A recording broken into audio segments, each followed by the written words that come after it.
Picture this, you're 8 years old. Your tiny hands gripping splintered oars as your dad's calloused palms guide you across a glassy lake that's more family bloodline than backyard pond. Only to grow up and watch a smirking HOA tyrant drain it dry overnight for community progress. That's the gut-punch reality I lived. Folks, in a sleepy Montana suburb where picket fences hid power plays sharper than any knife. And oh, how the mighty fell, literally, when Mother Nature decided to audit their books. I was just a kid when my old man first trusted me with the rowboat on Briner Lake. His voice low and gravelly as he whispered, "Steady now, Jack. Feel how the water pushes back? That's respect, son. You don't conquer it, you listen." Back then, in the crisp dawn mists of the Bitterroot Valley, that 12-acre spring-fed gem wasn't some postcard prettiness. It was our roots, sunk deep since the 40s when Grandpa scraped together every nickel to buy those scraggly plots and dam the runoff, turning barren dirt into a thriving oasis.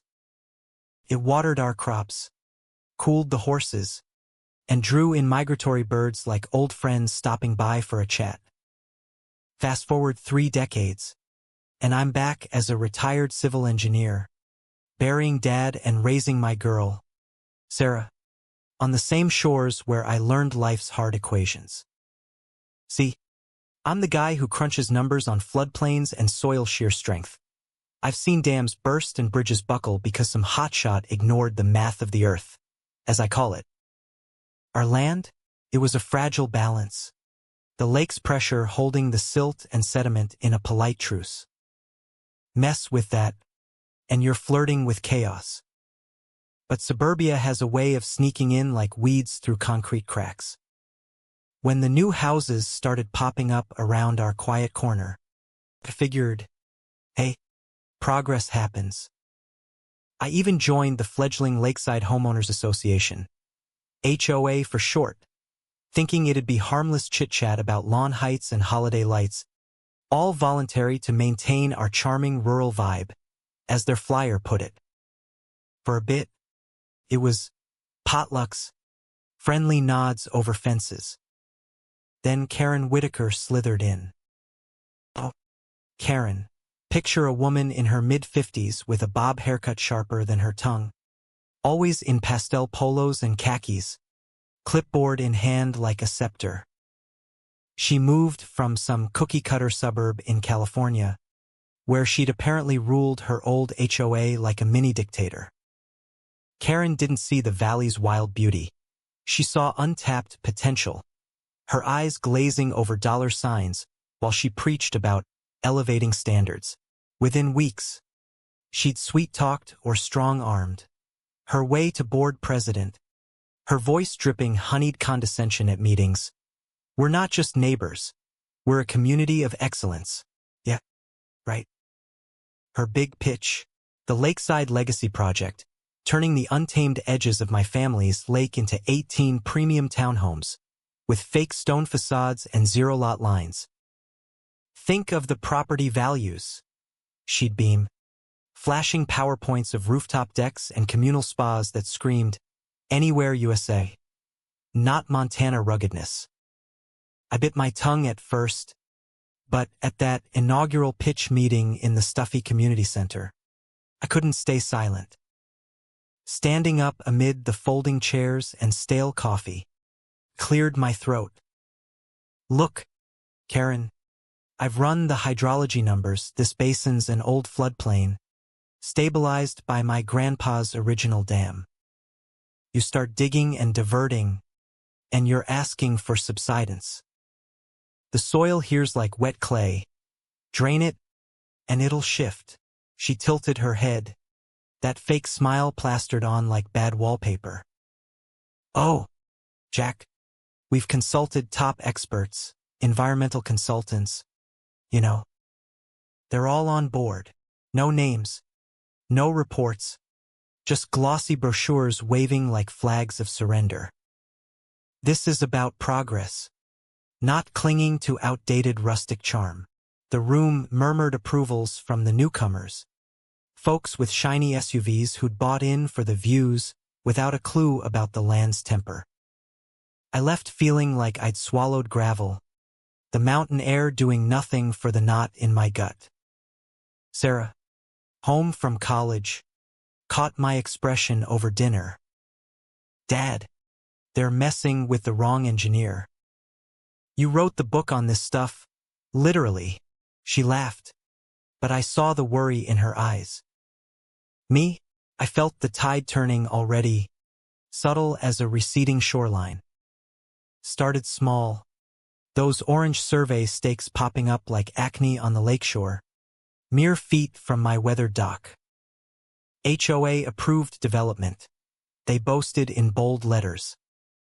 Then the rumble of excavators shattered the dawn peace, trenching what Karen called a minor access path. I marched over, boots sinking in the soft earth, and cornered the foreman, a burly guy in a hard hat chewing tobacco. What's this? You're redirecting the inlet, he shrugged, spitting to the side. Orders from the board, but managing water levels for site prep, got the permits right here. Permits? I scanned the clipped papers. They were county rubber stamps on vague improvements. No mention of the wetland status. I phoned the sheriff's office, then the county planner, my voice steady but edged. This is disrupting a historic water body. It's not just management, it's destruction. The deputy who showed up, a young kid with a mustache trying too hard, glanced at Karen's filings and sighed. Sir, this looks like an internal HOA matter. Civil dispute. Take it up with your board. Civil? As I watched the lake drop 2 feet in days, exposing sun-bleached mud from Eisenhower's era, I knew it was war. Fish gasped in puddles. Birds hovered confused, and the ground cracked like a bad joke. Then the certified letter landed. Dear Mr. Harlan, your support for our visionary community enhancement is noted and appreciated. Best, Karen Whitaker, President. Her signature looped like a noose. I didn't reply. Instead, I trudged to the lake's heart, the earth fracturing underfoot, and muttered to the wind, if they want to build on quicksand, let them. But I'll be the one holding the tape measure when it swallows them whole. By spring, the HOA newsletters had morphed from Yard of the Month fluff to slick sales pitches for Harbor Haven and Eagle's Perch. Hilarious, since the eagles had bolted and the only harbor was a mud pit fermenting in the sun. Karen hosted a vision unveiling at the clubhouse, all catered finger foods and projector glow. Sarah dragged me there. Dad, you gotta see how delusional they are. It's research, I showed in my faded flannel and mud-caked boots, sticking out like a sore thumb among the real estate sharks in slim suits nursing white wine. Karen commanded the front, clicking slides like a preacher at revival. Imagine waking to pristine views, enhanced by our state-of-the-art stormwater systems. Efficiency meets elegance. A slide showed manicured lawns hugging a photoshopped lake. Nothing like our raw, vital waters. When a hesitant lady in pearls piped up, but the water's dropping, what about the shoreline? Karen chuckled, that patronizing titter echoing. Just seasonal optimization, dear. We're stewarding the resource for all of us. Then she dropped the bomb. This ensures equity across all tiers of residency. Premium owners get the privacy they deserve. Tiers? As if my grandpa's sweat equity was now a HOA caste system, divvied by a woman who'd mistake a heron for a lawn ornament. Post-meeting, I cornered her by the cheese platter. Karen, have you run core samples? Hydrostatic tests? Pull the water, and the peat collapses. It's basic geotech. She leaned in, her perfume cloying. Jack, we're fully compliant with codes. The county loves our tax boost. Frankly, if you'd developed this eyesore years ago, we wouldn't need to fix it now. I retreated to my attic, poring over Dad's faded maps and 80s floodplain docs, realizing these folks weren't just avaricious. They were earth illiterate, betting fortunes on a drying sponge that'd suck 'em under when wet. Come June, foundations poured like insults, cranes thumping vibrations through my floorboards. Trees I planted as a teen listed drunkenly, roots starved, and the air reeked of unearthed clay, nature's warning label for leave me be. I watched bulldozers chew egret nests, grief twisting into resolve. The lake hollowed, its essence piped to underground tanks for villa sprinklers. Talk about robbing Peter to water Paul's fake turf. Evenings, I'd patrol the fence, Karen's new cameras tracking me like beady eyes, red lights winking mockingly. They'd labeled me non-compliant, letters piling up, cease unauthorized surveillance of progress zones, as if my ancestral waterway was their sandbox. But earth science is patient, unforgiving. I rang up old buddy Tom from the state water board. Tom, they're rerouting a protected spring with a flimsy variance. For McMansions, he choked on his laugh. Jack, you can't relocate wetlands for a wine cellar. They're banking on lazy oversight or greased palms. I documented obsessively water gauges, soil size, Sarah's drone footage of widening fissures. Nights blurred cross-checking Dad's USGS surveys against their bogus 61 topo map pre-dam, claiming dry watershed. A bald-faced lie to dodge pricey studies revealing the ground was putting on silt. Then the crown jewel, Plot 3, a gaudy behemoth with marble counters, rushed under floodlights amid budget overruns. Late July brought the deluge, a Montana monsoon dumping buckets in hours. I sipped whiskey on the porch, lightning cracking the sky like divine justice. Here comes the reckoning, I murmured. At 4 a.m., alarms wailed. No need to check. The parched clay had gulped the rain, voids swelling into liquefaction. Plot 3's deck vanished into a 20-foot maw, slab cracking like brittle candy, the house listing like a drunk. Dawn revealed a mixer truck nosedived, axle snapped, earth devouring the invader.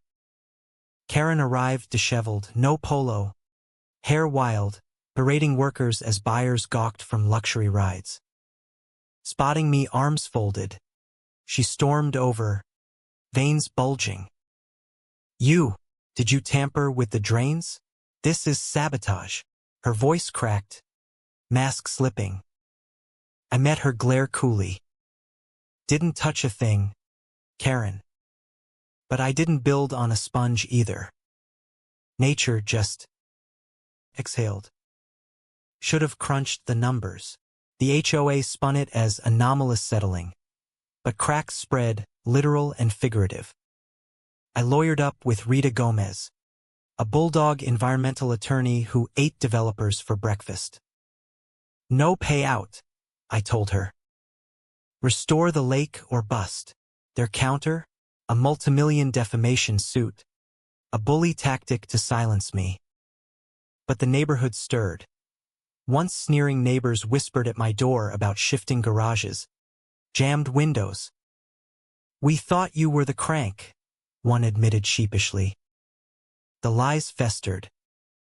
At the forced county hearing, air thick with tension, Karen sat flanked by slick suits. I unveiled Dad's signed 79 survey. See this peat pocket under your clubhouse? Historic soft spot. Silence dropped like a bomb. Panelist, eyeing Karen's donations, grilled, MS. Whitaker, why claim dryness since 60? Pre-dam, she stammered, eyes darting. Clerical oversight, fraud scented the air.